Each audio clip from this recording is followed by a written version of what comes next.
refinery. So accordingly, they can be readily used in Pakistan different industries. So what actually we do, we upgrade these materials to this percentage, or rather we don't do it. And we straight away send these material to foreign countries. And ultimately we become equal to the countries like Africa. Africa has been very much endowed with mineral deposits, but we see that those African countries have been the poorest on the planet Earth. Their livelihood is far more poorer than Pakistan. The main reason is that they are exploring the deposits, but these deposits are not value added. These deposits are not beneficiated, and accordingly those countries they become very much poorer. Again, the iron percentage. So you can see. Ms. Ranjan, you have only 5 minutes more. Okay, sir. Please okay. Complete your. Right, sir. If you could see this iron, the iron percentage was upgraded even by that very simple method of gravity separation followed by magnetic separation. We don't need any refinery here, and it can be readily used by steel industry. So this Chitral magnetite deposit is considered to be one of the best deposits in the country, which can be processed through very cheap processing activities, and then can be readily used by the Pakistan steel mills. So let us come to the conclusion. The metamorphosed volcanic sedimentary gouge formation of the Koisa iron ore host iron and copper deposits, which are characterized by world-class iron skarn deposits. So these iron and copper deposits are iron skarn deposits. And beneath the deposit, we expect porphyry systems. And for that, we need detailed geophysical survey. Hopefully, these oil companies are going to conduct that survey in the future. The iron percentage was moved from 72 to 75 up to 90%. And the 90% is actually qualifying the criteria to be readily used in the steel industry. Copper was upgraded from 0.5 to 12% almost, and 12 times. Froth rotation of antimony also came out to be very much economical, and if you do this, 19%, the initial was upgraded to 62% to the final. We know that antimony, nowadays the world has very much demand for antimony, and particularly due to the Ukraine crisis, people, they are looking towards Pakistan and Afghanistan to supply these antimony to be used by world. The study concludes that investment in exploration and production of green energy minerals is to be done. The study further endorses the installation of beneficiation plants, refineries for copper, antimony, chromium, lead, and several other green energy minerals. I would endorse here that the way iron is explored in Pakistan, and we have readily refineries with us. So, and they are going to make ink product from them, and accordingly this kerosene, petroleum, and these they are readily used. But this activity, as these oil industries, they are coming to the green energy technology, to exploring and investing in the green energy technology, they must start about installation of the refineries as well, the beneficiation plants as well. So initially they will explore the body, exploit them up, and rather than sending them to China and other countries and then rebuying them, will definitely be saving much more capital for this country. So furthermore, through development of beneficiation value addition industries, Pakistan can reduce its dependency on exports. We export copper, we export chromite, we export antimony, rather we are the producer of those things. But despite that, we still importing them. So we need to rethink about these things.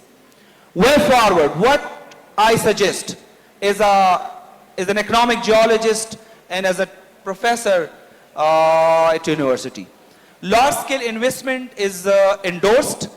This will enhance exploration, mining, processing capacities for the critical minerals, particularly copper, antimony, chromium, lead, aluminum, iron, and lithium. As these minerals are very much important for clean energy technology, and we have their host belts like Charlie Magmatic Arc, Kohistan Island Arc, and the Karakoram batholith. Use of highly sophisticated geophysical equipments, very much required, very much needed. Only geological data can just introduce you to say recommended. Further studies are recommended. So in order to avoid that word, we most of the time use that word recommended. This study is recommended, and we don't do that. So I straight away go for using spectrum induced polarization, recently introduced by one of the professor from Changsha, the South Central University, SIP, then magnetic telluric, and the resistivity meter. So this will definitely be exploring deposit up to 2 kilometers. The need for beneficiation and value addition is also urgently required to protect Pakistan from green minerals as well as from critical mineral grabbing. Grabbing is one of the new terminology which has been used recently by some of the scientists. Like if you produce copper and you are not equipped with green energy technology, so it means that your minerals are grabbed by some other countries. So we have to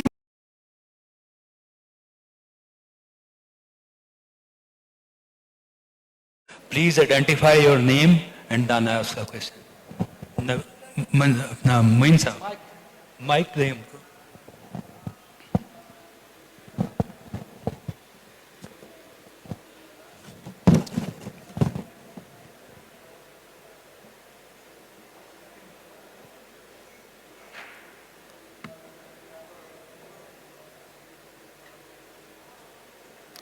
kindly turn it on. Sorry, it's very slow.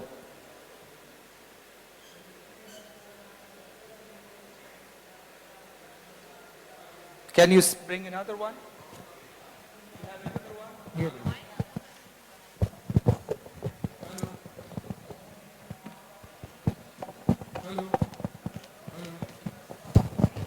Hello?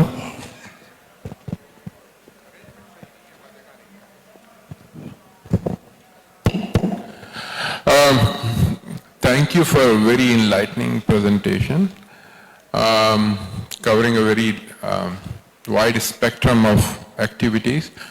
You mentioned that copper can, the percentage of copper can be increased to 12% through. Times. So it can be increased to 12 times, and I performed this achievement through equipment. 12 times or 30 times? Because 12% copper from 0.5 to 12%.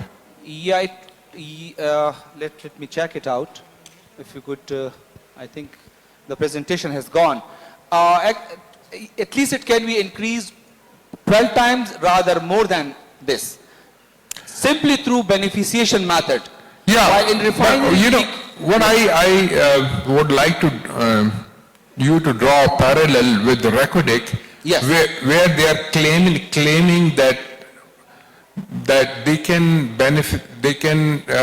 increase the copper percentage from 0.4% of the rock to 60%. Is that possible? yes, that is possible.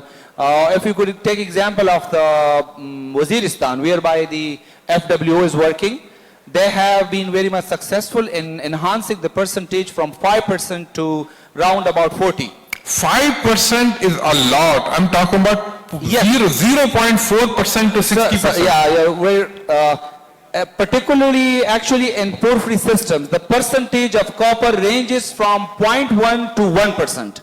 If it is a supergene deposit, means re-enriched deposit through sedimentary processes, it can have 1%. But normally the percentage of the economical percentage of copper in porphyry systems range from 0.1. So if they say we can upgrade this from 0.4 to 60%, yes, it is possible and it can be done. Yeah, it's usual procedure. Thank you. Yes, sir. Actually, I would like to add one thing. Actually, you have not mentioned that. Practically three-phase flotation process that has not on an experimental base. 4 to 5% antimony has been upgraded up to the 80 to 90%. So that is not a new thing now. Yes, yes. That has been proved and that has been in process. Yeah. In most of the countries. Yes, sir. Not in the Pakistan, but that thing has been happening in the China.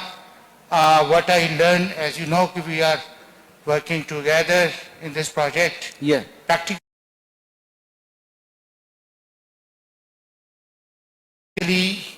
China, they are taking all kind of the antimony from the Pakistan, and antimony